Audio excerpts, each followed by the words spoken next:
All right, let's get right into the progression session. So you wanted some advice for your Kana and then your account overall. Yep, so my account basically has no main. I play a lot on my Kana, but it's primarily just going to be a Meso farmer. I'm kind of building my account towards maining Kain on Neo release, or Kain, however you say it. Mm-hmm. But yeah, that's what I have going for me right now. Is that 40 bill you want to make?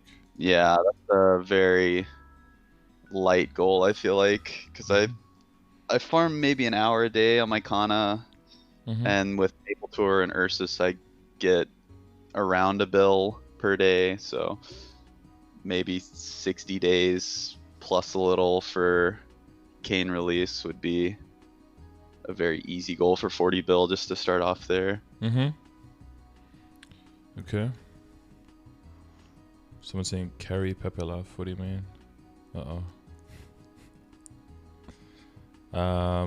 So that's like the general. Oh, familiars. Right. So that's all like planned Yeah, stuff. so I'm gonna grab 10 badges and just leave them on a character to redeem as soon as I can Mm-hmm. when Kain's released. Okay. So- Okay, so we want to look at like general account progression mostly, and then maybe some specific kind of advice on maybe how to increase rates a little bit more. Make sure you don't overspend there, so most of it can go towards checking out the game. Yep, that sounds about right. So just kind of maximizing, maybe if more drop rate on my Kana makes sense, and just spending the minimal amount that we can to get that in a good spot as an Arcana, probably. Mm-hmm. Yeah, and then there's the the future prospect of Neo, right? Yep. Yeah, it'll have to level up way beyond that if I read right on that one. Mm-hmm. Well, so the thing is, you could stay at the lower level maps, and just completely just start cutting into your meso gains as you go to keep getting droplets if you want to go for like full arcane set. Or you do that to like an extent where you have like enough droplets to buy 1 or 2 items, right? And then kind of move on from there. Or, well, ideally you want to get 3 items, right? If you want to go full arcane. So we're talking like arcane Kain, I guess. How far you want to go with that. But that's flexible, right? That could go with any character. So that resource will always have value for your account, whether you end up maining the Kain or not. Because it's very possible you get the Kain to like level 210 or something. And you're like, this is not really my thing. You check out the 5th job, but you don't really like it. Don't know if you have any like backup plans for other characters or other characters that you are interested in as well. None at the moment. That's been my issue, is I've gone through a lot of characters and not found any that really just stick with me. I had planned to maybe main Adele when it had come out, but it didn't really feel like the right class. And Kain just seems to have everything that I've been wanting of a class. I really like archers. I like its mobility a lot, and the 5th job skills look like a lot of fun. So, and like the empowered modes with like empowered shots here and there. Okay, that's really okay. So you invested in that. Always be careful being over invested there because you could get disappointed. But I that's not that I don't want you to like look forward to anything or be hopeful, of course. But always a little bit careful with investing, too much hope into something, because that's where disappointment can come in. But yeah, don't want to like lecture too much. So you have like, how big is your legion right now? I have like 2,100 plus characters. Okay, yeah. I'm working on getting 25 140s and then 15 level 200s, which I think is like 6,500 legion, somewhere around there. Okay. For now. In the future, I plan to go 8K and beyond, hopefully, but 6,500 is my goal for Neo release. Okay. You sure Mercedes like completely naked? Is that? Oh yeah, whoops. Well, the thing is that you, if you have equipped with Star Force on, you gain raid power from that, right? So you Yeah, actually is gain that more coins if you... substantial or no? Substantial. It's substantial if you do it like across all of your characters and it all adds up. Leveling is definitely more important. But once you get to like 210, you know, like 200 or 210 on the character, leveling will take substantially more time as well. And then just waiting until there's one of those 1+1 Star Force events and just getting like 12 stars on a bunch of equips. That will add up across the board. I have all my characters equipped now, so I couldn't really like show you the difference. But I think a level 2... Oh yeah, well, you have a clean one, right? So 210 is at like 10.2. The Phantom is at 10.5, so I imagine their Star Force isn't very high. For me, let me check real quick. Because I think if you have a character that has like decent Star Force, like around 12, not all the slots filled, but like okay slots filled, the one that are easily accessible, I think you end up with like 12.5, maybe 13, around there. Yeah, I think I do need to work on Star Force across the board on my Legion. For the most part, I only did weapon, maybe Pencilier to 7 or 8 stars. Mm-hmm. So getting those all to 12. It's like between 11.5 and 12.5, depending on how much Star Force they have. I think around 11.5 would be doable for most of the characters. You could go a little bit higher. So it's only a little bit over 1 mil extra. But it is like 10% efficiency more. And, you know, if you make 20 coins and you end up making 22, or you make 40 coins, you end up making 44. It does add up over time, of course. And if you're gonna, you know, train further, or you want to go really hard on your Kain, it's always a nice idea to have a nice little bank of coins. So 30% off is decent for that, or 1+1 up to 10 Star Force event is really good for that. Spend a little bit of time just to get the equips prepped on the characters, and then just wait for an event to roll around and then upgrade them, because there's no real rush. But a 30% off could be decent. That's in what, 4 days? In 5 days? Yeah. This Sunday is a 30% off. So some equips are decently accessible. Definitely focus on overalls, right? Because the Star Force cost counts as double on those. Oh, I did not know that. Yeah, because they replace top and bottom, they count for 2 Star Force for every star. So if you get that to 12, that's a 24. So that's, if money-wise, that's pretty efficient to go for overalls on mules. Which they, you know, all have. They all have Pencilier already, so that'd be easy. Yeah, but in general, like getting the whole army of 140s and then and then 200s on the classes. And you did copy my spreadsheet, right? So you know like which classes you want for 200 first. Yep, I'm going in order there. I have my goal levels on a lot of those, but for the most part, it's clustered towards the top of that priority list. Yep. And then maybe a few Dex users here and there, right, to get the Kain stats rolling. I think Bowmaster's the only one that I don't have going to 200 at the moment. Okay. Okay, seems pretty much cares to that. So what's the so specifically for the I guess for the Legion? Well, let's try to like round it out one topic at a time, so I don't jump all over the place with you here. So for now, your piece is like, your pieces are big for how small your Legion grid is. So you're like bleeding over because of you have quite a lot more 200s, I think, than people typically do around your level. But as soon as you hit 4K and then 5K, 6K, the grid becomes really, really big. So you do have the general priority of stats to fill. What would you say your general priority is? Like, let's say you have the whole board available. Whole board available.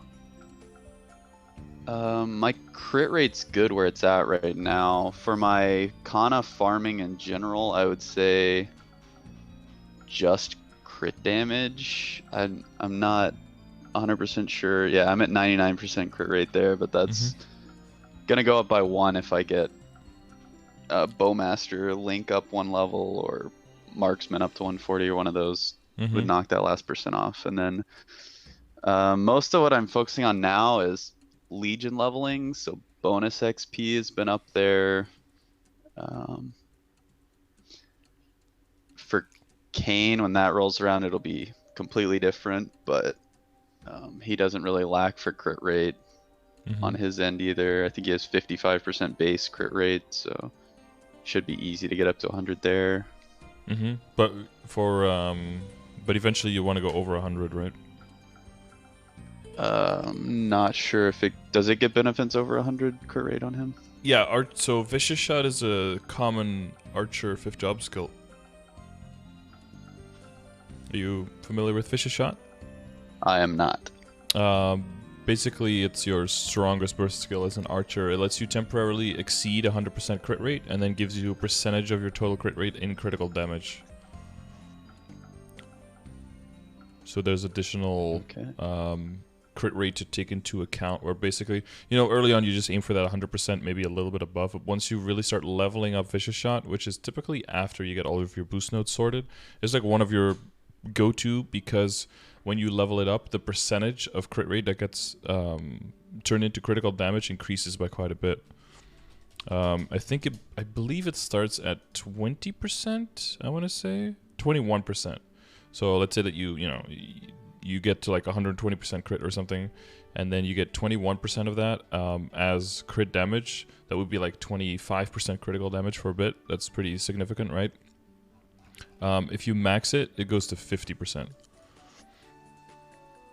for 30 seconds on a 2-minute cooldown. So basically, if on burst you can get yourself to like 140 or 160 crit rate, you're getting 70 to 80% critical damage during your burst, which is of course pretty nuts. So that's for the future, that means that you can, in the beginning you go hard on crit until you hit 100%, then maybe lay it off a little bit, go more in damage. But once Vicious Shot starts coming online after your boost nodes, so this is basically, we're talking like past, we're basically talking once you go from like partying to like duoing or soloing like Lotus and Damien, like around that point is probably when you're starting more investing in your actual skill node rather than just your boost nodes, right? So around that point is probably when you're going to want to start shifting towards just going all out on crit. And hopefully by that point you'll have a bigger legion, and all of the hyper stat points will come more online. You'll be at a higher level, so all the basic needs will be met, and then the length skills can start shifting over, because something that just gives you like a little bit of attack is nice overall and makes your range go up. But if you can get 10% more critical damage during your burst, that's of course way better, because I think Kain is pretty DPM based. But you do have the charge system, you would save those charges for during your burst, right? Right. So I think they'd be pretty bursty, considering, not insanely, but pretty bursty. So, combining that with a huge boost in critical damage will be pretty crazy. And I didn't see a mention of that on your prep, but are you, oh, that's because I'm blind. So you're going for 2,000 nodes prepped?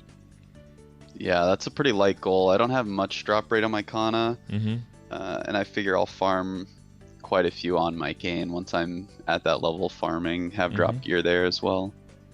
Okay. Yeah, I guess the other thing that you're looking for is definitely the Zero and the Beast Tamer, right, when they're available. Yeah, I'm pretty sure I'm going to burn a Beast Tamer right off the bat and try and get it to 210 in that time between Neo release and Kain release. So, yeah, like full Terra burn, you mean? Yeah, is it the 200? Yep. I saw that they had a lot of additional things past 200 as well on those characters, and that you can't burn the new characters on those. Yeah, you can burn the new, and Zero can also never be burned apparently. But I saw with Zero that they at least in KMS they brought Zero back for reboot and made it permanently creatable for reboot instead of seasonal. So that should be that. Hopefully that's like as close as a guarantee to Zero coming back for Neo and definitely being makeable that we can get. So we'll take that as a slight guarantee, I guess. However you can word that without actually, kicking my own teeth in. But yeah, once you have access to all of those characters, your snowball, you're gonna snowball within your Legion growth, right? And all those characters are gonna be going up pretty quickly. Are you getting those last levels, like doing Zakum runs or doing Monster Park runs or just training them? I'm doing 1 or 2 characters a day to 100, and then I'm just sitting them all on Zakum to 130, and then I think I'm gonna start doing Zakum and Easy Horntail to 140. Okay. Yeah, I never considered Easy Horntail. I kind of always just skipped that, but apparently his EXP is actually quite good because there's so many pieces, right? And all the pieces give a decent amount of experience. Yep. Yeah, I'll have to see how much time that actually takes per account to see if it's worth it, but yeah, exactly. That's the plan right now. If it makes you take like triple or 4 times the time, but it only, gives you like barely double the experience or something, then, it might be a longer process per character, but overall it might be easier to just stay at Zakum and then maybe do 2 or 3 times the characters on Zakum every day and then just slowly get your levels that way. Because yeah, if you do fill up your board and you just get a bunch of 140s, you're looking at 6k Legion very easily. Because you already have quite some 200 and higher. And we do have the anniversary event coming up. And so that's next month, right? Should be the 28th of April, I believe. Wait, was it the 28th? Hang on, let me make sure I get my dates right. Might be the 21st.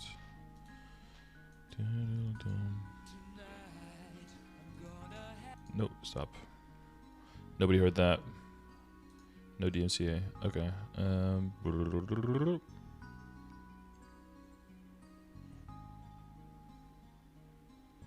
Nice. And this is not loading. Cool. Oh, there we go. Yeah. Oh yeah, the 21st, yeah. And then April 9th for the other update. Why was I checking that? Oh yeah, because that's probably going to give us the Maple Hotel, right? The anniversary event from last year from KMS. Which should have a bunch of... are you familiar with the bonks? I am not. Well, basically the first time the event came out, you might be familiar with it, but maybe not with the name. The first time it came out, it was basically if you have some kind of requirement that you need to fulfill or some kind of potion that gives you anywhere between 1 and 10 levels based on the level that your character is when you use it. The first time that event came out, it was like bonking because basically you got like hit on the head with like one of those toy mallets. Then you gained a bunch of experience. So that term is still being used as like shorthand for that concept. So typically you have some kind of points system that you get and then just pay the points, or there's certain potions that you can buy, or just certain energy, and apparently with the Maple Hotel there is, I think you start off with like 1 bonk per day per account, so anywhere from 1 to 10 levels can be gained, and the higher level you are, the lower the percentage is for the higher amounts, so there's some RNG involved, but it is free levels on top of training. Typically between 141 and 200.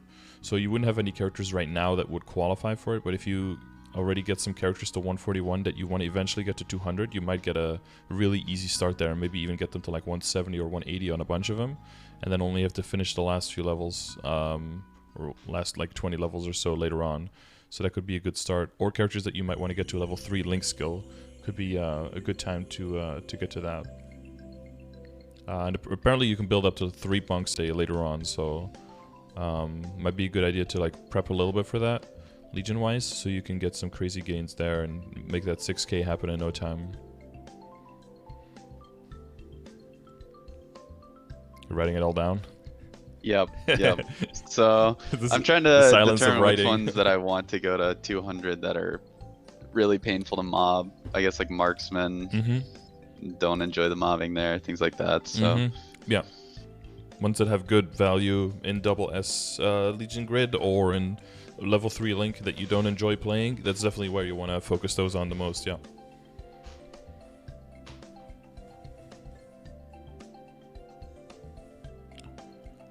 Maybe Hayato or something. That's not usually a class favorite, or like a crowd favorite, I should say. Mechanic is typically not a crowd favorite. I've enjoyed Mechanic so far, but that might just be because it has a really strong early mobbing start. I thought it was I thought it was okay. Definitely like not one of the best or something, but I thought it was fine. But many people seem to not like it. It's kind of changing with Neo as well, but that's in June. But with Neo, they're changing like their main attacking skill to like not a key down hurricane skill, but like one that you have to like press over and over. So that's probably going to change the playstyle for Mechanic, at least early on, quite a bit.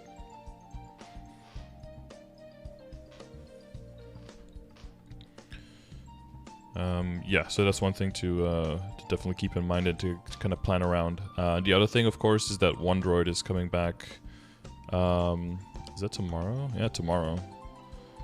So tonight at reset, I guess I should say. With the mechanical hearts. So that's something to consider. Of course, yeah, your Kain is going to be fishing behind the net, as we say over here. There's going to be no catch there on the mechanical hearts. So I don't know how hard you want to go on that. You probably want to get one on the Kana. I assume it doesn't have one.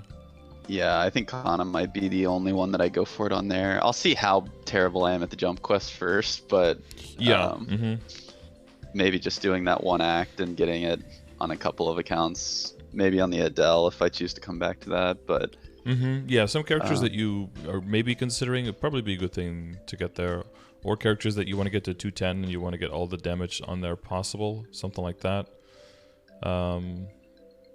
Yeah, but just see how much time you have available, right? Because it can be, if you're not familiar with the jump quest and you're not generally like good at them, then it can be quite time consuming.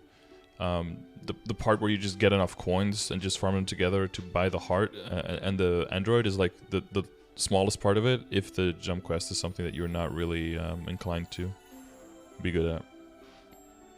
Yeah, I still have never finished a flag race, so I would assume I'm going to be pretty terrible at this. Well, there's quite a carrot on the stick for this one, though. So for flag race, it's like, you get 10 points anyway if you fail. You know, you're still helping your guild, all of that. But for a one droid heart, that's quite a giant carrot on the on the stick. So that can be the motivation you need to get through it. I remember last time some people who were like really bad at jump quests, including my mom, not so great at them. Took her quite some time, quite a lot of hours to combine, but eventually she did get it. So it's about, you know, how much time are you willing to throw at it. But I guess in your situation when the main that you want isn't quite there yet and everything else is mainly just the Legion and Link skill mule, that does kind of mean it's not super important. So I would just take it one jump quest at a time and see if you're willing to put yourself through that. Maybe do one and give yourself like a few days to cool off. And then try another character if you're up for it. That seems like and I had heard mindset. that there's gonna be a level 100 perma heart as part of Neo at some point as well that I could get on the Kain. Yeah, so that's the fairy heart probably, right? Yeah, I think it's 2 bill is what they had listed. Yeah, so that one was supposed to be in Awake. Well, KMS had it in Awake as well, but then when it was time to bring it to GMS, they said that there were some like technical difficulties which made it impossible for them to put it in the shop. So I would be careful relying on that. It would be cool if you could get that, of course, especially as a Kain new who will not be able to get the one droid heart. But I would hope to not. Make sure to not like rely on it hardcore, but like if it comes, that's cool, but if it doesn't, then have like a contingency, which is probably just keep the the heart slot completely available for a while until you get something permanent.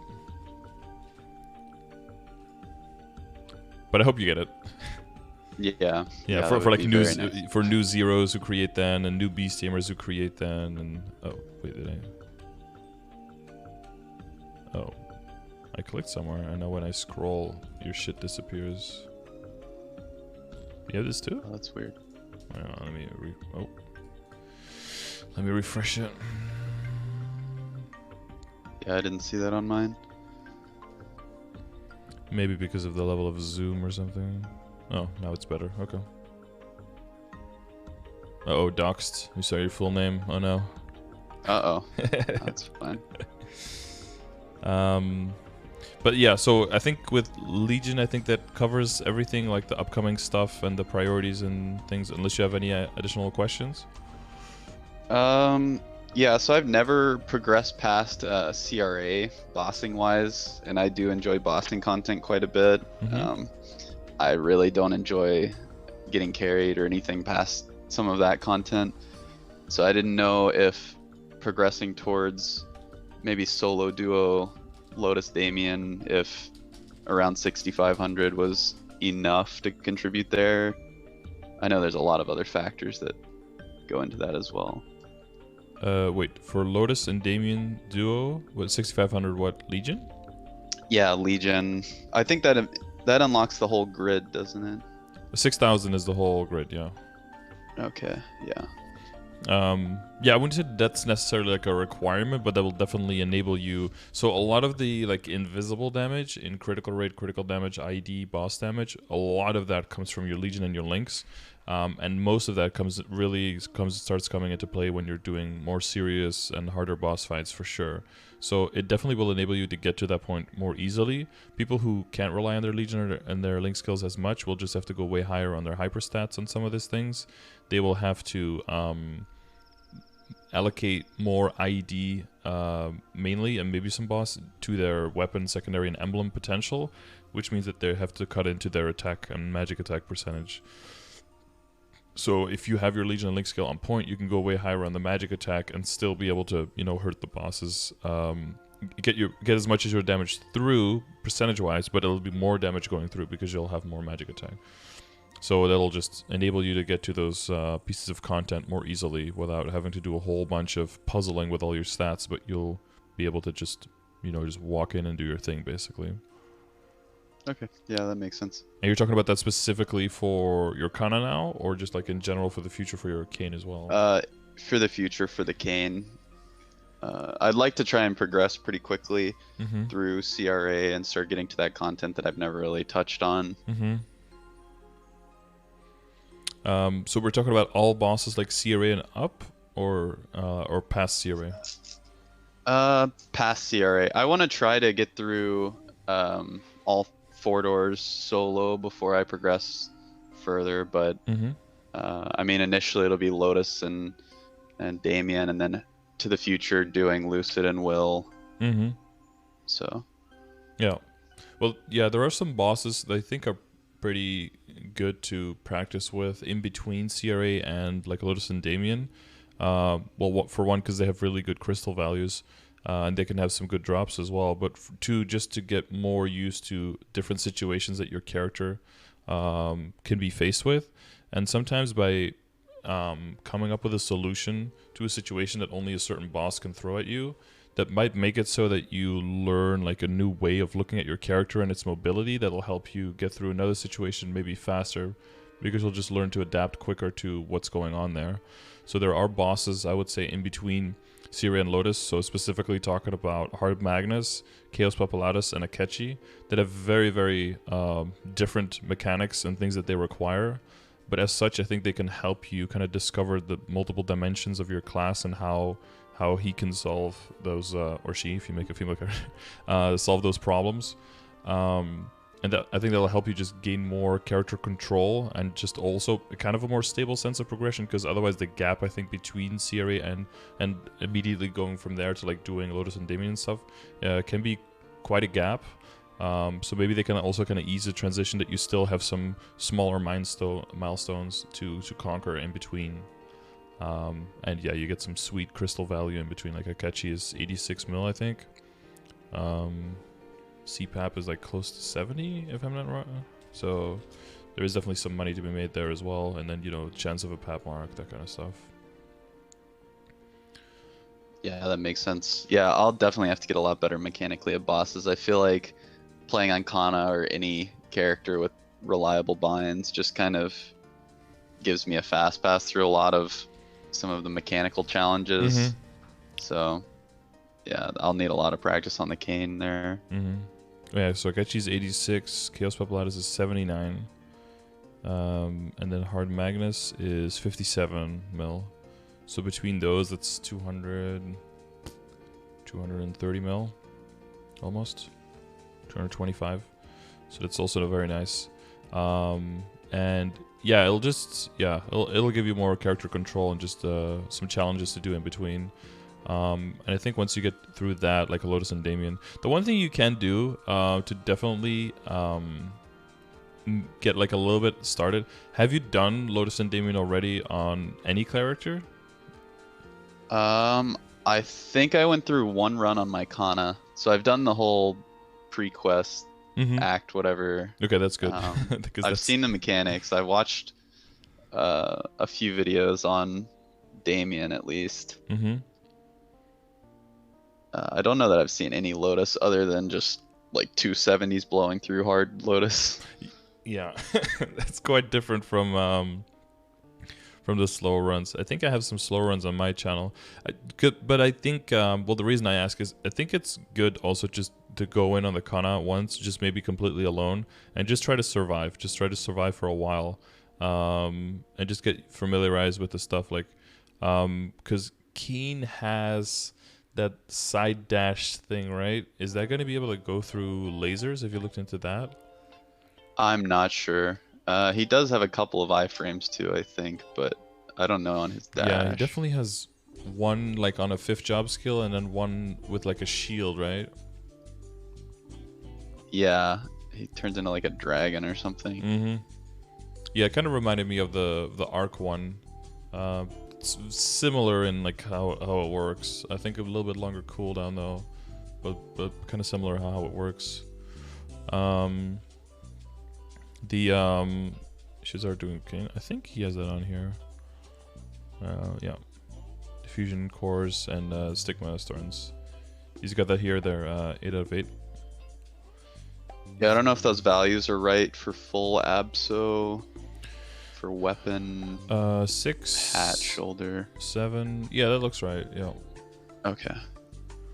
Yeah, so that should be done by the time that Kane's released at least, and I'll have those just sitting in my storage for him. Yep. No, that's fine. That's good. What was I thinking about? Oh yeah, Lotus and Damien. Because one of the things with Lotus and Damien, especially if you're going to be doing it on a Kain, of course, you know, how you deal with the mechanics is going to be very different between different classes. But one of the main things that help you really, and this is why people who are high level can still blow through the boss, and why someone who has very strong and very high level, who has never cleared the boss before, might still die to stuff, is because you just know the patterns. And not so much that you can predict every attack, but as soon as a pattern starts, in your head, you know, you have like that, what is it, like the hangover, like all the maths going on, like floating towards you, right? You know, like, what is the range of the attack, roughly? Like, where am I safe, where am I not safe? What are other things that can happen at the same time? Like, what are the risks involved with, like, staying close, or should I go far away? When debris forms on top of the map in Lotus, like, how long do you roughly have until it falls? Like, nobody knows exactly. It's like 1.38 seconds or something. But you always get, like, a feel for the cadence of, like, I see something, it falls then. I see something, it falls then. And just being in the boss and just running around and surviving can already give you, like, a huge benefit to adapting once you get into the same situation with a new character, right? That's why with my project CRA, I can adapt pretty quickly, I think, with a new character, because I've got hundreds of runs with these bosses already in my muscle memory of doing it on other characters. And even though every character comes with its own challenges, because I've already been in there hundreds of times and I can already know which are the dangerous situations and which are not, I can more quickly see, like, okay, here I need to use an iframe, here I just need to get the hell out and come back later, you know, jump to the other side of the map and come back. And that helps you make those decisions faster. So if you're talking about progressing with the Kain at a decent pace, you could do some, as weird as it sounds, you could do some practice on Akana just to get a bit more familiar with, like, the main things, like Lotus getting pushed back, or like platform stages and timing yourself out well there, and just mainly just survivability. And then if you add iframes to that are more reliable for Kain, then you can just make it in the beginning a bit easier to not just get absolutely blindsided by some things, and you'll be like, okay, this is panic button time. But there is, in that sense, I think, prep to be done as well, if you want to, of course. Yeah, I definitely will go down that route. It'll be a lot different going from teleport avoidance to a flash jump and iframe focus, so maybe I'll try and... I think Arc might be the most similar movement-wise to Kain. Yeah, I saw some similarities, yeah. Yeah, maybe watch some Arc footage of struggle parties or something like that as well while practicing on the Kana.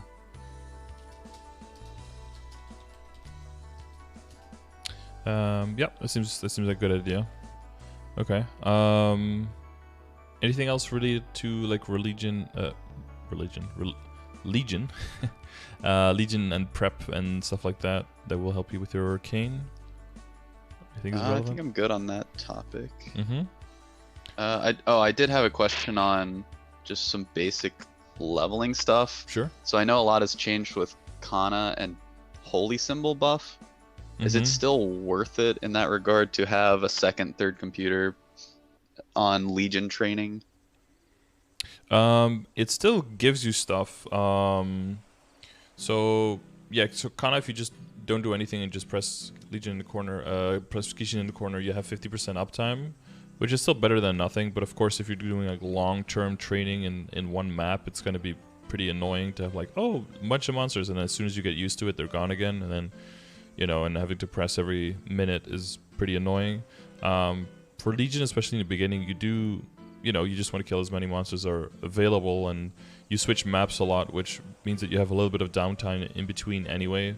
You can kind of use that downtime, you know, when your Kishin is off, so it's not as much as a 50% downtime whenever you're switching.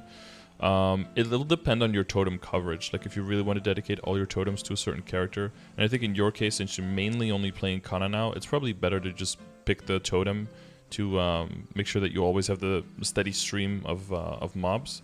So for that, you do want to have a lot of Maple reward points income. So do you have that kind of figured out, or are you able to buy out your totems generally?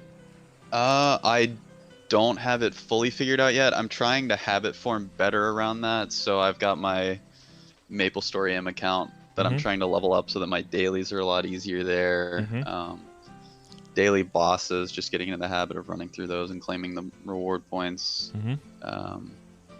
Trying to think other sources. I'm working on the monster collection to run those explorations. Yeah. I'm not really sure of any other sources there. Those are the main ones, yeah. There's some random like quests or surprise missions can give some sometimes, but those are pretty unreliable. So those are the main three sources that you do want to have in a like under control. And if you're working on all three of those, then that's that's all you really need to be doing. As long as you keep developing those, then you'll be fine on maxing out on totems, yeah. So when it comes to like the Kana part, because you're saying like 2 or 3 PC, when it comes to the Kishin part and it comes to the spawn increase part, I would just rely on totems, especially in your situation. When it comes to the experience part, Holy Symbol is a little... It still does something early on, right? So if you do have access to it, you can do it. What a lot of people do instead is just Beast Tamer, because it gives you a lot of other buffs. Not as much experience, but it gives you like crit rate and a bunch of other things that are very useful. And also for the Beast Tamer, you just have to be in the party and just sit in the corner and in the cat mode, right? And then all of the buffs are just given automatically. But I don't know if you have a Beast Tamer on another account. I think I do, surprisingly, since I don't even have one on this account. I do have an Alta, I think, that has a Beast Tamer from back in 2016 or 2017. So that's one that people tend to use a lot. And then if they have 3 PCs available, either Holy Symbol from a Bishop, which then gets half effect when you're too far away, which is still something, you know. Later on, that gets replaced by decent Holy Symbol once you get past 200, typically. So then the Bishop isn't really useful anymore. What some people use is like a Phantom that steals a bunch of useful skills and then becomes like a buffing mule. You can get things like Holy Symbol and Rage and Sharp Eyes, I think. But there might be some overlap there. I'm not 100% sure. 2 of those skills might be third job. Hang on. Exclamation mark. Phantom. Rage. Where's Sharp Eyes, guys? Is Sharp Eyes 4th job? Usually people don't steal that. Usually Phantoms don't steal for themselves because they have their own link skill, right? So they have a lot of crit. But I think you can do Rage, Holy Symbol, and Sharp Eyes, I think. Or Sharp Eyes might be 3rd job. I think it's 4th job. I think so too. So like I would do Beast Tamer, and then if you have another PC, then either do Holy Symbol in the beginning, and then later on, if you have your own Holy Symbol, then you can throw to a Phantom. And the Phantom would probably be like Easy Cygnus, right? You just go there, buff yourself, walk back. The Beast Tamer, of course, you know, depending on the level will stand somewhere in the map, but once you get into areas with AFK mobs and stuff, it'll get pretty annoying. You constantly have to like babysit the beast tamer, so at that point you don't want to rely on it anymore, but it's mainly going to be for lower levels for new characters anyway, right? Yeah, I think for the most part it's going to be the 140 to 200 grind, trying to get those characters up towards 8k and just future proofing. Yeah, some of those maps, yeah, you probably want to be in some maps where it's a bit safer to have a character stand or hanging on a rope. Some of the maps that I like, specifically, what is it, like Knight's Chamber? No, not Night Chamber, Night District? Those don't have a great safe spot, so that's a bit annoying. They have like one small safe spot in on a rope somewhere. But yeah, there's magic attack monsters, so you get like you can get pushed off a lot. Yeah, Knight's Chamber too. That's I like that map a lot, but mainly because when you're not one-shotting, they summon extra monsters, so you get a bunch of targets, which is typically pretty cool.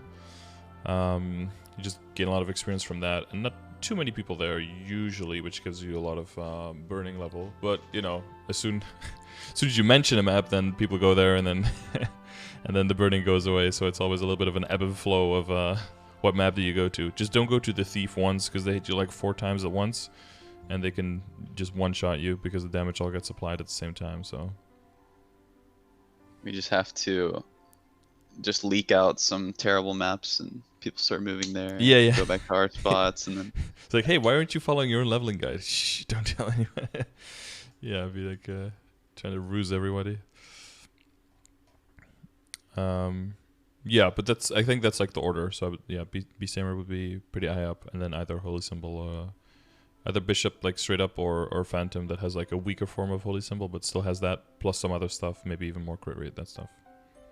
Yeah, that makes sense. And then just building up on Monster Park potions and things like that. Exactly, yeah, Monster Park potions, yeah, using your totems. And then once you get closer to the month, so I mean, since June 9th is going to be the update, you could take your May totems and start throwing those onto a Nova character.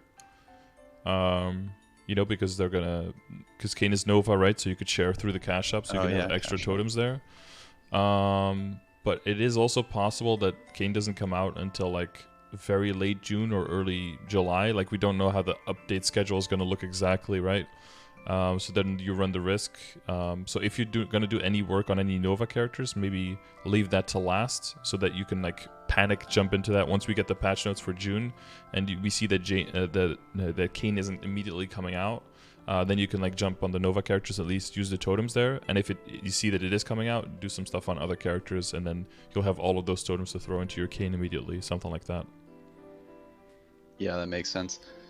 I wish I was smarter on some of the compensation. The arcane symbols I grabbed immediately, so I'm not really expecting those to last long enough to drop on Kain, but the growth potions are really the only thing that I've held that I should be able to grab, and the duration be long enough to really just power level that Kain up.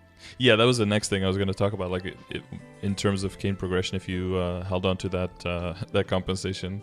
I guess the other stuff, did you pick up both of the choo-choo sets already? Like, did you I picked up one, so I should have one remaining for the Kain as well there. Yeah, I think you have to pick it up before Kain, but if you pick it up on a Nova character, you should be able to just trade it through the cash up, so you'll be fine. Yep, that should be good. The Arcane and the Dominator's Pendant, I'm pretty sure have like a week duration after you claim those, so I don't think those are going to last. Yeah, those are not going to last, no. So I might even just take that Arcane on my Kana. Yeah, or on a character that you might want to do like, make a bossing mule on, because on a Kana it's not terribly, it's a lot of magic attack for sure. Let me see what weapon you have right now already. I'm assuming you have Fafnir, yeah. Because the main problem is that you can't reroll the potential on it, right? So you miss out on a lot of magic attack there. Even though so you miss out on a lot of percentage magic attack, which means that the scaling is not going to help you a lot. And the further you're going to go, the more that's going to hurt you. So for reference, I have like a 12, you know those fake Absolab items, right? The 17-star ones? Yep. With the fixed potential. So in the past, when Star Forcing didn't go past 15, we would get 12 stars instead, but you could re-roll the potential. And one of those 12 stars where you could reroll the potential is just so much better than a 17 star where the potential is fixed. Of course, initially it's worse, but as long as you spend some money on it, it gets way better. So even just like your Sweetwater Wind, right? Like that potential on a main versus what the new one is, that entails just so much extra magic attack. So for a Kana, it's like a no-go. For a Haku, it's definitely, you can put the Arcane on there. It's like, that would be really bad. For your main weapon, it'd probably still be an increase early on. I don't know if anyone, if you know anyone in game who has the Kana fan and took it, and they can just link it to you so you can kind of see the difference. It'd probably still be a big increase for you right now. But I think you can reliably, with not too much money, probably get to 21% magic attack on your main fan. That probably would be one thing to do somewhere in the near future. Because that still would be like a huge source of damage, especially if you're planning on, leveling to the new areas later. Yeah, for sure. And I think I'm going to be cubing away some of the percent int that I have for more drop. Mm-hmm. So yeah, we can get to that in a little bit, because that's going to help you prep for the Kain faster, of course. So that would be something definitely to consider.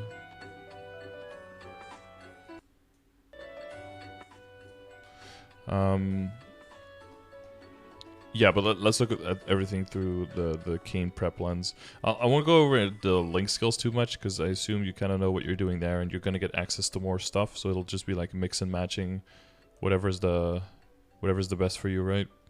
Yeah, and I plan on having most of those important ones up to level 3, like Demon Slayer, Demon Avenger. Evan is one that I'm struggling on, because I don't like leveling Evan so far, so I might use those 3 210 ones on him, the ones that go up to 210 or whatever. Yeah, for the most part, I should have those level 3 links sorted by the time that Kain's released. And how about familiars? Because I see you have those here.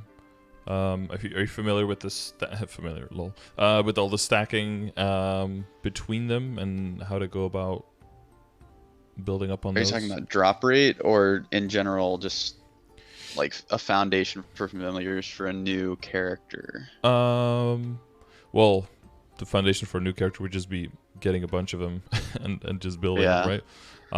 But yeah, for these, because I see you have these two. Do you use both of these? Right now I just use Big Spider. From what I had been told in my guild chat, just having that extra Meso drop rate from Spider makes it 100%. So I didn't know if Leprechaun was even worth anything. I just had it left over. Yeah. Well, the value of Leprechaun could be the defense. If you summon more familiars, then your summon gauge goes down slower. So if you total, which is kind of unintuitive, like you have more familiars, but therefore you get slower depletion. It's kind of counterintuitive, I guess. But if you don't have any other familiars that have more than the 2 defense than the Leprechaun has, you can still summon the Leprechaun to make sure that your familiars can stay up longer. But yeah, the line on it doesn't do anything. Once you have 100% drop rate for a bag to drop with the spider, which as long as you have the spider and at least like 1 or 2 lines of drop rate on your equips, then you're good. A bag always drops from a monster, and then the Leprechaun, like your guild set, doesn't do any extra thing there. Okay, that makes sense. Okay, but yeah, for your Kain, it'll just be like stacking a bunch of familiars. Ideally, a bunch of the same ones. So I don't know if you want to take some time to like farm familiars, or already level your Kana up pretty far, like Moonbridge and above, and start like stacking those guys, or you want to farm like at Fez 2 for a while. The one thing that you can do, of course, is if you're building on your Legion, is you'll probably get through the same regions a lot. So like Drakes, typically you get a bunch of cards, and if you train to 200 like at Fez 2, you get a bunch of cards there and just stack up on those. You know how ranking up with familiars works? I've been told it's not really worth it unless you're farming, a large amount of familiars, but exactly, yeah. It's like throw 100 at it and then level up, get some XP or something, and it'll rank up to 5, and then you have a chance to reroll potential up a tier, something like that. Yeah, so if it goes up, it's basically like using a tier up cube. Like you get the tier up and then you have to reveal it. and then but you don't have cubes inside the inside the tier. So once it's a certain tier and it gets a shitty line, then the only thing you could do is try to tier it up again, or you just live with it and work on the next one, basically. But yeah, so like I said, like the two areas where you probably get a decent amount of cards because you spend quite some time there and you kill a lot of monsters there is Drakes and then Fez 2. So if you're working hard on your Legion, you might get like decent stacks of those familiars. So I would keep those so you can throw in onto your Kain. But in general, you know, it's kind of like you just reveal familiars, so you have like 2 with 15% IED on the Kain. That'll be very good in the beginning for your progression, for your bossing.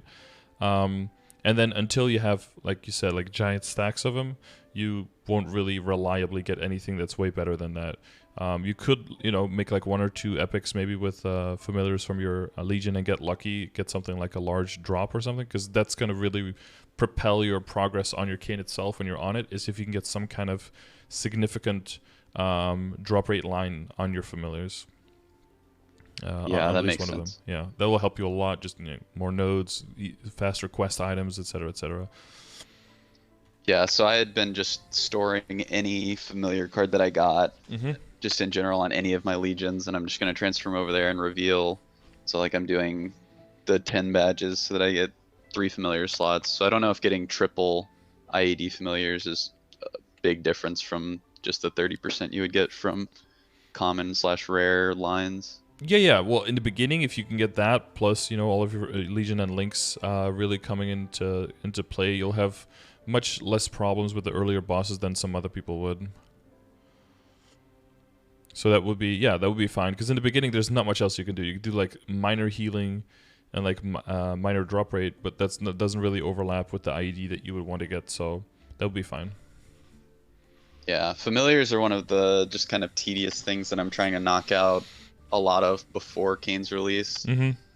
So, I don't know. Does item drop rate on gear also affect familiar drops? Yeah. It just kind of does an item, yeah.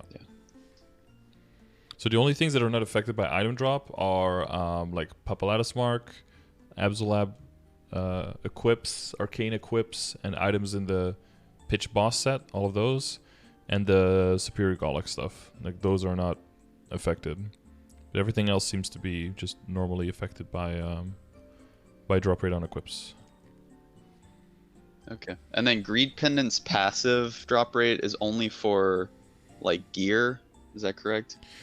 Yeah, we don't know 100% if that even like exists in the code. I think some people tried to data mine for equip drop rate and couldn't really find it. I don't know if the jury's out on that one. A lot of people have it just because it mentions drop, and you're like, might as well.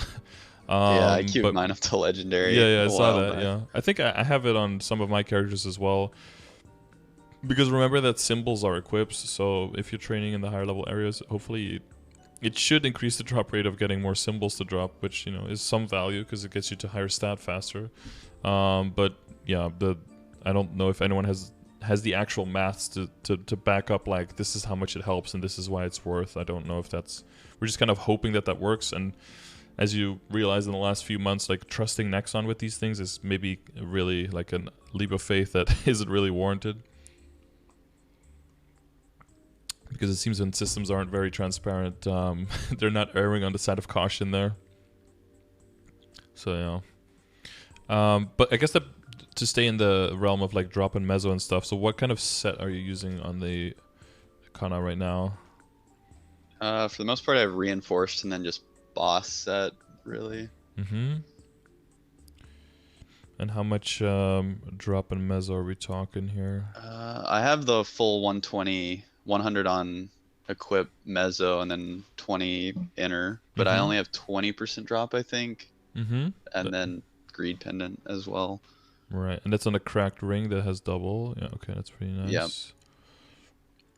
Yep. Okay, so which items is it? Like one ring, and then I have one extra ring that's at legendary that I'm probably gonna cube off of percent stat. Yep. Maybe go for a double line.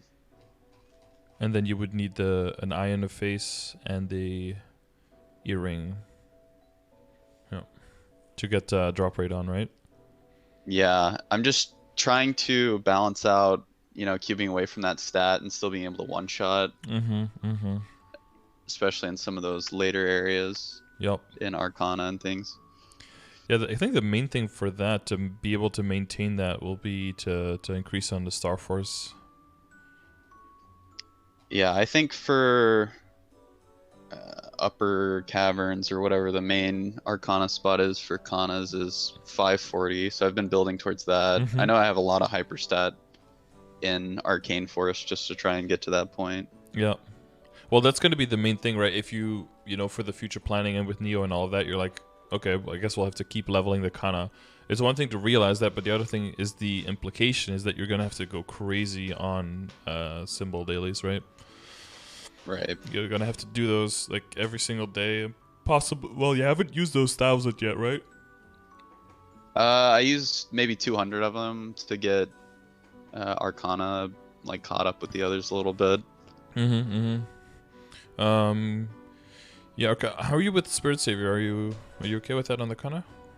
I have not actually done Spirit Savior yet, so I am probably terrible. That is the one daily that I haven't really touched on. Okay. Yeah, because that's 10 symbols a day that you can get there, and that's one of the reasons why Arcana can be really fast as long as you practice that. And it's perfectly fine to be shit at it in the beginning, but it's one of those practice makes perfect kind of things. And once you realize that you just have a certain max and you can't really get beyond that, even if it's just a few extra symbols a day, it just extrapolates over a long period of time to so many symbols, and that should be enough to at least carry it over Lackline, because if you're a farming Kana, you're probably not doing too crazy in the Dream Defender, right? Yeah, I think I do floor 50 on casual days and 60, and then just retreat if I'm sweaty that day. So yeah, okay, yeah. Yeah, and that's probably not going to go too crazy fast. So it's like 6, yeah. So it's like 11 symbols a day. But if you manage to do Spirit Savior, well, like to hit the max, then you can get 18 symbols a day in Arcana, which makes it one of the faster leveling ones. But of course, with Neo, Vanishing Journey, and Choo Choo are going to be sped up again by an extra 8 for Vanishing Journey, and an extra 4 for Choo Choo, as long as you have Reverse City and Yum Yum Island events or the pre-quest done. So that will be another way that those will speed up, and Lackline will just stay slow. So in terms of like, yeah, as long as you can get Spirit Savior up a little bit, I think I have a specific video on my channel for just that I did it on my Kana as well on my other account. Hang on, Scardor, Spirit Savior. You can stop me if you've already seen it, but. I haven't seen this. Oh, here. So this is a on lot my, of diagrams. Yeah, well, that's the other video where I talk about like where to move. Maybe both of those will be useful. I guess I can send them to you. So this is with my Kana, without too much prep, but the Kana is decently high level. But one of the things why it's pretty similar stat. Once the Spirit Savior can be a little bit. Yeah, similar stat, but I'm like HP Kana, so my damage comes from different places. The thing is that the Spirit Savior map is not a arcane power map, so you don't get bonus damage there. This might be with old teleport too, like before it got changed to like ping.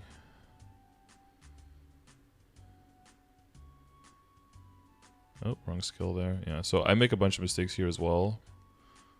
This can definitely be like streamlined.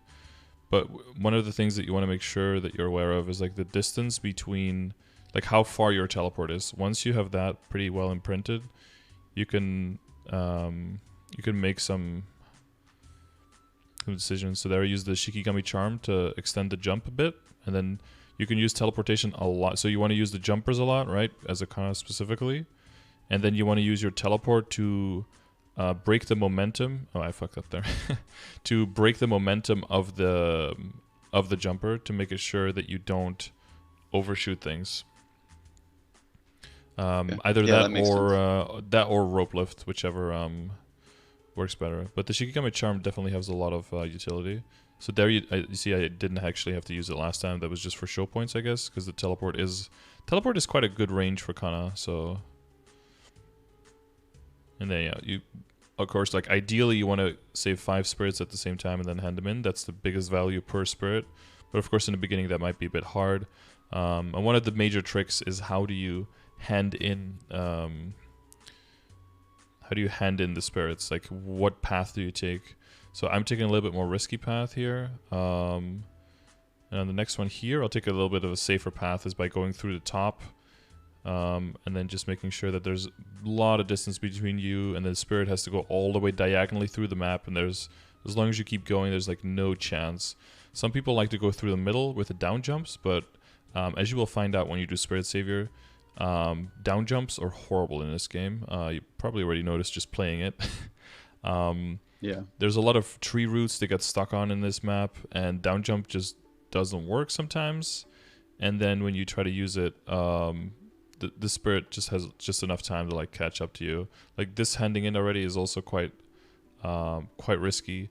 But yeah, down jumping through the middle can seem like a safer option, but then if one of the down jumps malfunctions once or twice, I like doing this with the jumper and then using the exorcist charm to like float a little bit. It stops your momentum and it gets it up just a little bit, just high enough to hit that that spirit on the extreme side there on the right side. So yeah, hopefully this video can help a little bit. And the other video is like general thoughts and like how to go from one side to another. And the main thing is just that before you go in is that you like what I do here is that you make the map bigger. So here is that you press the make the map bigger screen, because in the beginning you won't be able to see all the spawn spots of all the spirits unless you do that, right? So you only see the middle of the map, and then as you magnify it, you see the entire map, and then you can start plotting out like your voyage, like where do you want to go, and that's the most important thing, is like being okay. What are the 5 ones that I'm picking up? Of course, you can plot out all the 5, right? Because there are only 4 spirits at once. But that's just going to be like practice. Like, how do you get from one to the other? And once you know how to get from one to the other without getting hit by the spirit, you barely even look at the spirit anymore, because you know where he roughly is and you know what is safe and what is not safe. But again, just like with Lotus and Damien, that just takes practice and it takes experience and it takes getting hit a few times. And it's just important, you know. At this point, are you able to just kind of full autopilot through it on your characters that you run a daily? Yeah, yeah. And when I go on a new character, it takes like 1 or 2 days to kind of like figure out how I want to do it, and then I can get to 10k runs. I could probably get to 10k runs on any character like immediately. But if I want to go for like 12.5, 15k runs or even higher, that takes like a week or so for most new characters to like get used to. And then sometimes I'll be running it for a few weeks or even a month or so, and then I'll just figure something out that's like, oh shit, I can actually do this. I didn't think that was possible. Or someone in chat will be like, hey, have you tried using this? And I'll be like, oh my god, this is a game changer. And then I get the same scores, but I just get it like way easier. Or there's like a situation where sometimes I can speed up the process.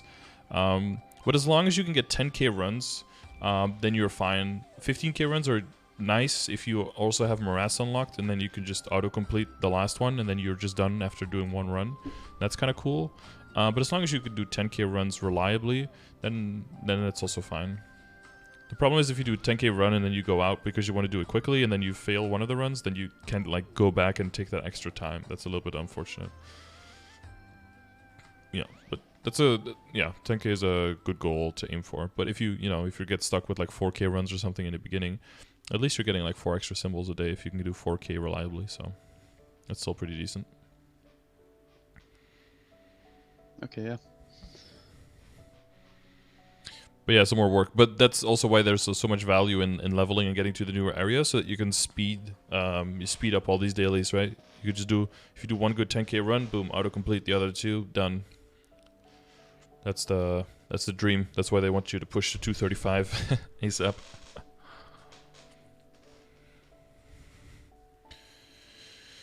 Let's close this and this.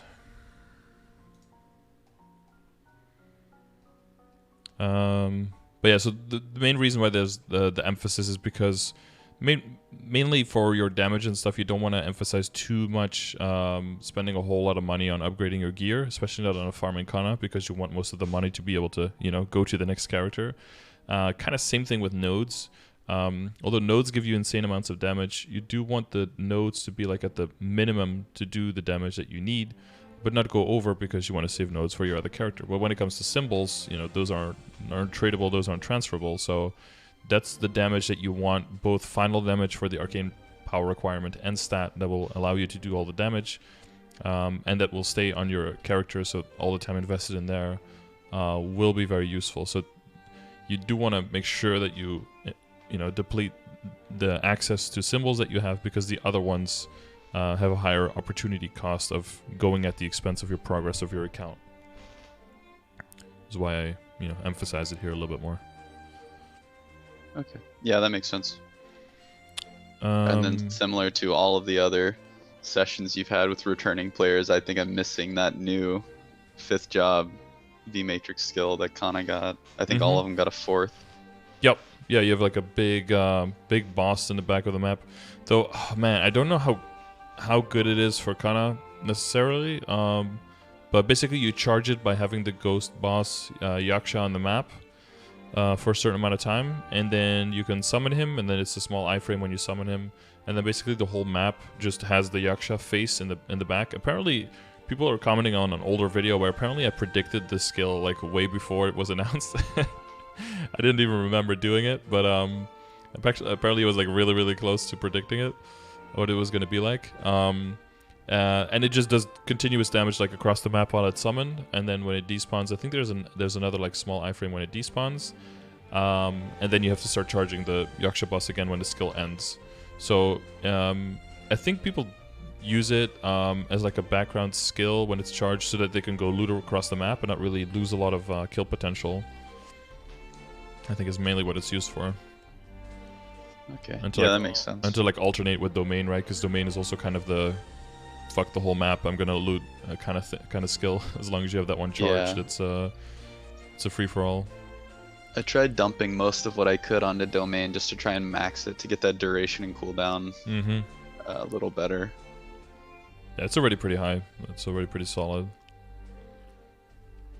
And boost nodes. Yeah, and I guess when it comes to boost nodes, it's probably more efficient if you're farming to just go for like a lot of boost nodes, put like a lot of double, maybe even triple skills, maybe even 4 times skills, just to get them maxed faster. So you can get to those higher level matrix levels. That seems like a good idea, honestly. Okay. Because that sounds good. Yeah, those levels are more efficient at the lower levels anyway, right, than the higher. So the total amount of nodes that you spend to get the same levels will be lower this way.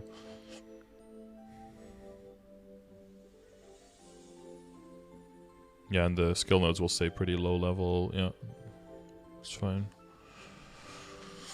Yeah, for the most part, any tradable node or transferable node that I get is just going in my storage for now, and then any time-sensitive or event nodes, I'm just going to leave on the Kana, probably.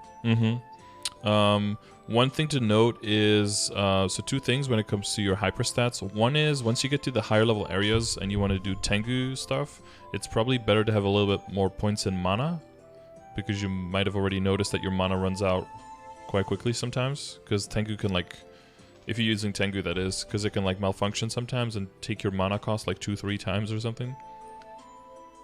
Yeah, I think on those Arcana maps, Tengu is part of that full rotation.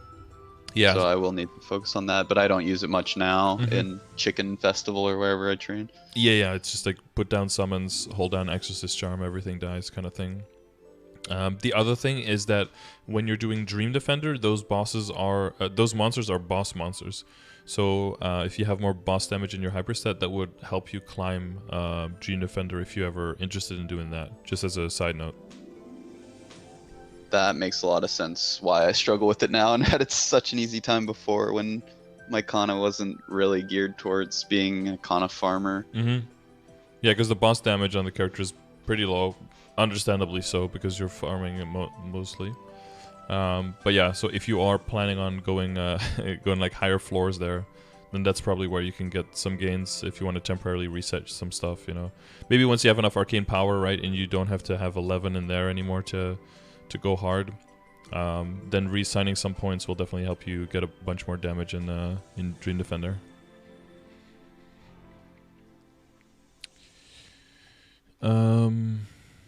All right, so you're probably not aiming for Monster Parker badge on this guy, right? Probably just aiming for using that for progress on the lower level characters. Yeah, I've been doing 7 a day on this just for the coins to get potions daily, but I'm not concerned about Monster Parker or any of the 77 run badges. Well, if you're not concerned for that, you could use the Monster Parker runs on low level characters. The clears might be a little bit slower, but the experience percentage that lower level characters get from Monster Park is actually really high. So you could combine that with Zakum, with like the characters that you hate training the most. So maybe you can get them up to 141 faster for the bonking in the Maple Hotel. I think is a good idea. If you, Okay. you know, if yeah, that makes sense. I don't think I've tried it on the lower level characters. I tried it on my Demon Avenger that's 206 and got maybe less than 1%, and so I hadn't bothered on some of the Legion mules. So if I had my Paladin at level 200 when I started doing I'm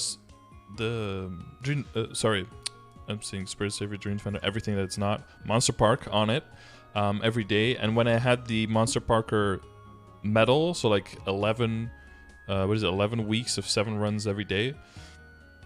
By that time, the Paladin was level 207 by running Knight Stronghold, so that's like the fastest to do. So that's kind of like the scope of how much experience you get. Like if you go for a whole badge, you do get quite some experience, but at that level, the only way to really get experience from it is if you're going to do like the Choo Choo or the Vanishing Journey one, but those are also pretty slow. So unless your character is very strong, I wouldn't advise doing those because it's still like kind of like a time waste. Unless this is the only source of experience you're getting on the character, and you're like, I'm going to do Dream Defender, like Vanishing Journey 7 times every day, just to get experience. It's probably better to just do Knight Stronghold clear on like a lower level character, and just take like 1 totem to the Demon Avenger after you get a little bit of funding on the character, and just knock out like a 2-hour session to get from 206 to 210 in Reverse City, because the experience just from training on the character, even as bad as a mobber Demon Avenger is, would probably be way more comparative to how much extra time you spend doing those longer voyages in Monster Park. Okay, yeah, that makes sense. So I think you can use Monster Park there to your benefit. Is there anything else before we jump off the topic of the Matrix and everything that you were wondering about with that, or is that all? So just a bit of future proofing in my head. So generally to get V Matrix skills to the max level, which is 60, you would do, if you have 6 skills you're trying to get to 60, you would have 2 perfect trio nodes of 2 sets, kind of. Is that how that works? Yeah, depending on how many slots you have and how important the other skill nodes are. If you need all 4 at all times, and you have enough room for it because your character levels up fast enough, you can just have the 6 just mix and match between 4 boost nodes, and you wouldn't really have 2 separate stats. For some classes, it'd be very important that, like, for bossing, for example, you only need 2, and then for mobbing, you'll need all 4, and then for bossing, it'll create 2 extra slots where you can put extra skill nodes in that will be disproportionately much more helpful with bossing, for example, and then that'll be kind of important that you have sets separately. But in general, characters level so quickly now and get access to a lot of slots pretty early on, especially once you're gonna dump those level up potions and stuff, that mix and matching all 4 is not only just very low efficiency cost on like losing a slot or 2 early on, and it's also gives you way more outs on getting the combination of nodes that you want, which helps you settle on the 4 boost nodes way faster, so you can start like sending, instead of like getting 1 or 2 and then like waiting on all the other ones, because all of them are like potential tri nodes, and you're like kind of just with one hand tied behind your back because you have all this potential you're sitting on, but you can't really commit to it yet. So that's kind of the whole. Yeah, and people who main Kana eventually go for like 6 boost nodes to level up all the other stuff as well. And at that point, they're probably min-maxing again with the 6, because then you have so many other skills that are also useful, etc. So it comes down to, I don't know if that was clear enough. Yeah, that makes sense. Just from a main standpoint, it would be getting those perfect, like containing them within the same nodes versus on a Kana farmer, just any mishmash is fine.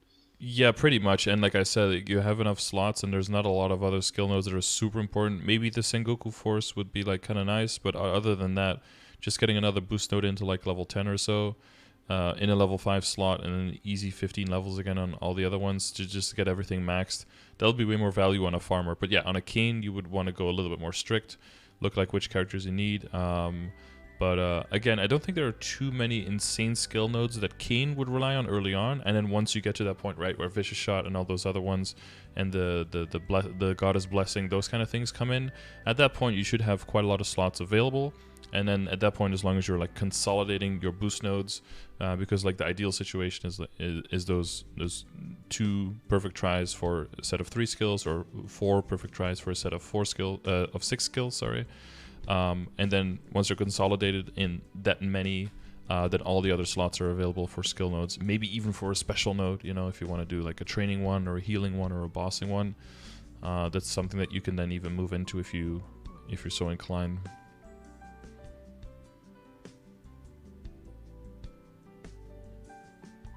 Okay. Yeah, that should be all my questions there on V Matrix and 5th job things. Okay. So I guess we can specifically look at the equips. I guess we already talked about it a little bit, right, with the drop rate and the meso. Honestly, yeah, if you would be like maining the character, or like you want like a lot of potential for damage later on, the Sweetwater Iron Face would be nice, of course, because you can get those to higher Star Force, and I do think a combination of like symbols and getting those pretty high, and then working on the Star Force, I would try to get all the stuff to 17 for the farmer, so that you don't have to overspend on the potentials too much, and that you don't have to overspend on the nodes too much, so that you can start saving up for the Kain without losing a lot of damage potential. I think is where where you want to take your current stuff. So that could mean that you do another, you know, condensed power crystal and another aquatic letter eye accessory if you have more direct access to those. I think I have a couple at unique that are in the spare that I was trying to cube up. Okay. Yeah. Then I wouldn't like. Yeah. Because everything else 17 is already pretty solid. Because we're already looking at how many equips is that? 1, 2, 3, 4, 5, 6, 7, 8, 9, 10, 11, 12, 13. So everything that can go past 15, I would get 215 during 30% off. And then sit on it until 5, 10, 15 hits, and then get it to 17. And then that'll be like the end goal for that. And everything else that cannot get to 15, I would just keep at 12. That's like fine where it is. Okay, that makes sense. Yeah. And then, so the drop and the meso, well, the meso is fine. So just the drop addition. And then I would look for at least 2 lines of magic attack on your Fafnir fan for the potential. Other than that, I think that would be a very good, as long as you keep building up the symbols, I think you'd be in a very good situation already. One thing, and it's kind of counterintuitive for your gloves, is that critical damage is for like the best for everyone, except maybe for a Kana farmer who relies on summons, because summons can crit. So they're sometimes you would like intellect over the critical damage, which is annoying since you already have the critical damage. So if you're going to be farming in a map where you're relying on Tengu, I believe Tengu crits, right guys? But it's like Kishin and Yaksha, those guys don't crit at all. So at that point you would want their base attack to be higher instead. Tengu always crits. Wait, even when you're at 0% crit rate? Oh, is that one of those 100% crit rate skills? Oh yeah, so then the critical damage is really nice, yeah. So if you're eventually going for one of those maps where you rely on that, then the critical damage for the gloves will start paying dividends. For now, it's just when you. And then I didn't know if the max HP and just the little 6% all stat on there makes a difference. Yeah, definitely. All those little, especially when you're on a farmer, like all of those small things do make a difference. Like your shoulder and your cape both also have like a line of lockout as the third line. It's always better than having nothing there for sure. The intellect and the HP scales quite nicely, especially early on. Because when you have the boss set, the boss accessory set, there's some HP and MP flat amounts, I believe, in the set bonus as well. So that gets multiplied a bit. And do you have reinforced 4 set or 3? I have 3 set, just because I didn't feel like I needed the boss and IED. Yeah, no, that's fine. Yeah, so there's some HP and MP in that as well. Yeah, that does get multiplied. And in the beginning, you might have more flames as well that have more HP and MP in them, so then it multiplies with those as well, so that's all fine. Yeah, I guess the other thing might be... I guess I'll just check the flames really quickly to see where they're at, but I think... I don't really have a trained eye for, like, flames on your Haku fan. Does it have a flame? I think it has 0 magic attack on it. I don't even know if it has a flame. So that's going to be one when that compensation comes back for flames that I'll try and get there. I think my Fafnir had tier 7 magic. And then the 6% damage, so that was pretty nice. But yeah, flames are definitely something that I'll probably just end up dumping all of my flame compensation onto some of those key items. Wait, 2, 4... 2, 8, 4. Yeah, it's 7. Wow. Yeah, it's really nice.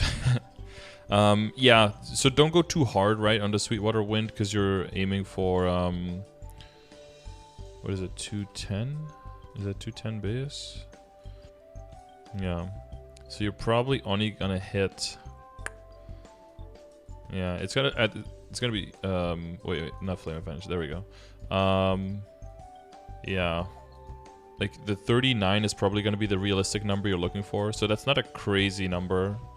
And you only get a percentage of that as well. So yeah, if you hit a 24 or a 39, that's probably a keep, I would say, on them, and not go too crazy on those flames. Yeah, I see someone said in chat it might be better to get Faf weapon, but I figure the 23% magic attack on the Sweetwater would outweigh getting a new Fafnir. Yeah, so again, like if you're maining the character, then yeah, probably, because overall that helps out a lot.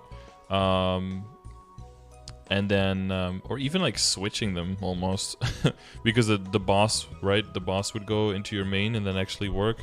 You'd lose a set bonus though of the Fafnir set. I don't know.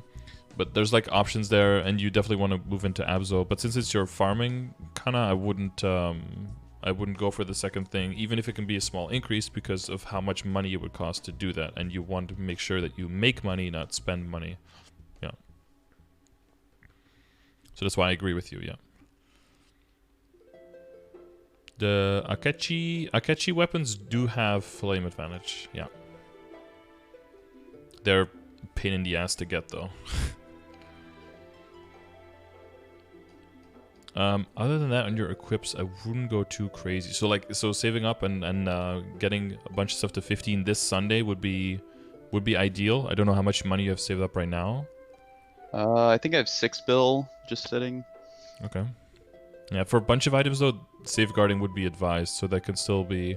It wouldn't be super expensive to safeguard up to 15, but it'll just be annoying. And you have to make sure that you always... Oh, sorry.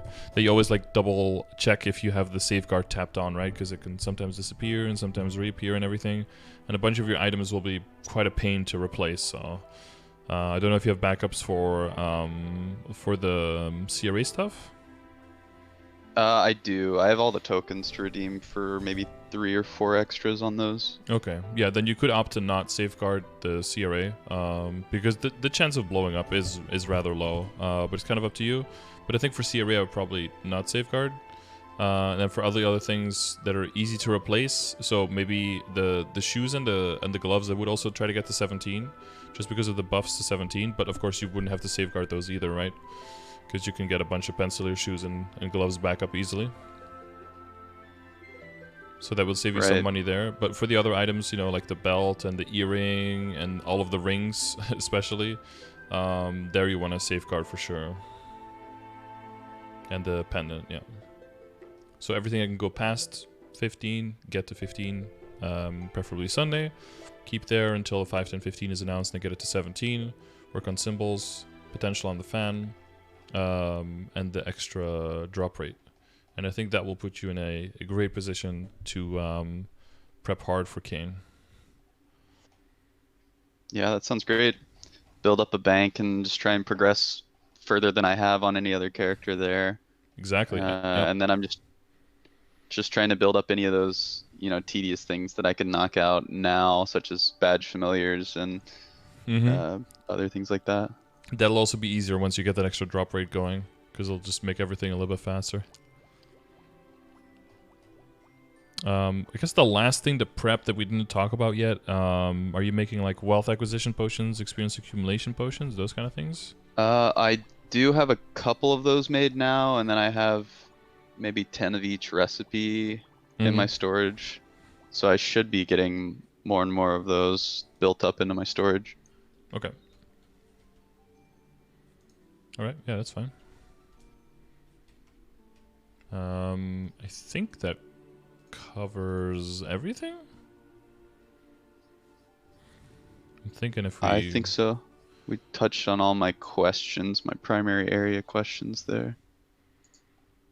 I don't think we missed anything. I mean, as soon as Kain comes out, probably dump all your Monster Park runs onto him, right? Yeah, just go for that Monster Parker title and medal as soon as I can. Oh, one thing you can kind of prep. I don't know, if you do a bunch of Rudibus, or you know, you said you were going to work on the reward points, right? If you at least do Rudibus every day, that's pretty quick. 200 reward points. One thing is that if you talk to the NPC dude, try to buy those potions out if you see them. Because there are sparkling ones. Yeah, there's sparkling I try and do ones. that and grab potential scrolls and things like that too. Yep, exactly. Okay. Okay, now you're good then. Yeah, familiars, we talked about that. Prep for Sweetwater and that kind of... not Sweetwater, sorry. For Abzo. Yeah, I think we covered everything. I mean, and then once you get on the Kain, the progression grid will help you get a, you know, general sense of where you want to go, right? Absolutely, yeah. And I'll have that good kickstart with the funding and good Legion links ready and everything, so yep, should be very nice. Okay. Right, and I think we are right within our time slot as well. I think we did that pretty well, I think. Awesome. Well, thank you very much for all the help and everything. I look forward to Kain. Maybe when I hit my ceiling there again, have another session talk through. Yeah, we'll see. I hope that's but yeah, I think you're definitely well set with all this advice and what you had already done, already well on your way to getting all of that done. But yeah, I wish you the best of luck, and I hope you really enjoy the class and that it's like the perfect fit for you. Yeah, thank you very much. I certainly hope so too. If not, you know, I have all this prep work, and if I choose another main, then it'll be smooth sailing there too. Yeah, you'll be able to smooth into another character very easily, yeah, for sure. Right, well, best of luck. Thank you. Yeah, have a nice day. Yes, you too. See you around. All right, bye. Bye. All right. That was, I think that was pretty fruitful. Danced around a little bit in the beginning, but I think we got every topic like handled before we moved on after that. we went a little bit different directions, but I think we brought it back in the end. So yeah, this is a Kain prepper, not a Doom prepper, a Kain prepper. If there are other Kain preppers out there, hopefully this can be useful for you guys on what to look for, what to not forget, and hope that was informative. As always, if you want to join the EU or NA version of the guild, make sure you check the description of the stream, and also in the description will be a link to a form where you can submit info on your monster skill per hour. If you're training, please submit that. Your battle analysis, if you test, please submit that. Or if you have training videos of you in any of the Tenebris areas, I would like to get that info so I can use it to fuel my class grid, which gives a ranking to all the classes in the game in their different stages. And that can help new players or existing players see what the strengths and weaknesses are of classes so they can find classes that fit their needs. And I rely in great part of on input from you guys from that. So looking forward to seeing that. Thank you very much in advance.